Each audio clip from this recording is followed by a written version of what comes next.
एक तनख्वाह से कितनी बार टैक्स दूं और क्यों?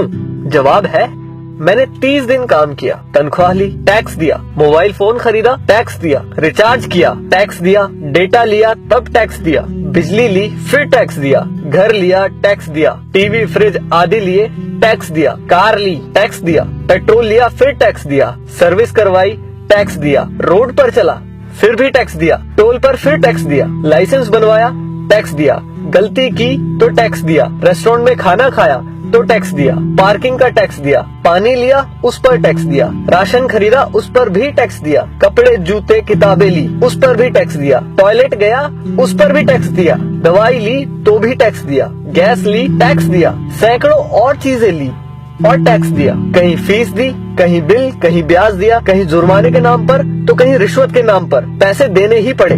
ये सब ड्रामे के बाद गलती से सेविंग में बचा लिया तो फिर टैक्स दिया। सारी उम्र काम करने के बाद कोई सोशल सिक्योरिटी नहीं, कोई पेंशन नहीं, 5 साल के MP MLA रहते तो बात और थी, कोई मेडिकल सुविधा भी नहीं, बच्चों के लिए अच्छे स्कूल नहीं, पब्लिक ट्रांसपोर्ट नहीं, सड़कें खराब, स्ट्रीट लाइट खराब, हवा खराब, पानी खराब, फल सब्जी जहरीली, हॉस्पिटल महंगे, हर साल महंगाई की मार, आकस्मिक खर्चे व आपदाएं, उसके बाद हर जगह लाइनें। सारा पैसा गया कहाँ? करप्शन में, इलेक्शन में, अमीरों की सब्सिडी में, माल्या जैसों को भगाने में, अमीरों के फर्जी दिवालियां होने में, स्विस बैंकों में, नेताओं के बंगले और कारों में और हमें झंडू बाम बनाने में। अब किसको बोलूं कौन चोर है? आखिर कब तक हमारे देशवासी यूं ही घिसटते जिंदगी जीते रहेंगे? मैं जितना देश और इस पर चिपके परिजीवियों के बारे में सोचता हूँ, परेशान हो जाता हूँ। समय आ गया है कि किसी की भी भक्ति से बढ़कर देश और देशवासियों के बारे में सोचे।